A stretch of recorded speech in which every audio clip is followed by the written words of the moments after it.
bonsoir. Vous êtes notamment l'auteur du documentaire Khmer Rouge Amer. Deux questions. La première, cet homme qui vient de décéder, est-ce que c'était un pilier du régime de Pol Pot ou bien un exécuteur zélé et aveugle des basses œuvres de ce régime sanguinaire? Dans les années 60, Dutch est en fait l'archétype du jeune intellectuel cambodgien qui est indigné par la situation politique au Cambodge de Sihanouk, qui est inquiet des visions expansionnistes du Vietnam. Il est idéaliste, épris de justice et il épouse sans rechigner la rigueur idéologique de Pol Pot qui met tout en opposition, les Cambodgiens et les étrangers, les villes et les campagnes, les amis et les ennemis.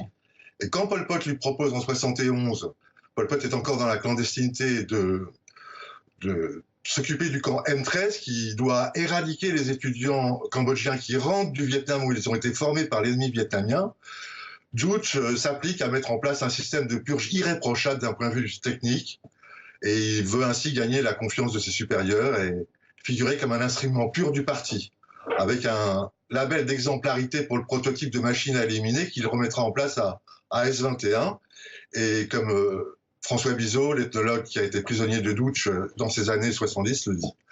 Alors, je dirais ni l'un ni l'autre, ni un dirigeant, ni quelqu'un de zélé, mais un instrument utile qu'il était fier d'être et qui lui permettait en tout cas d'espérer sauver sa peau.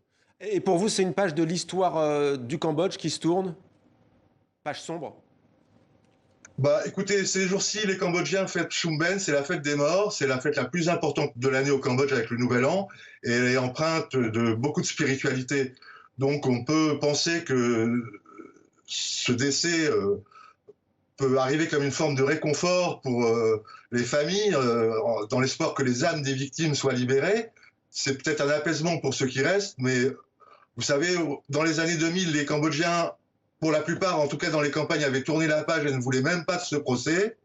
Il a quand même eu ce procès eu lieu, il a mis en lumière la tragédie. Est-ce que c'était déjà une page qui se tournait?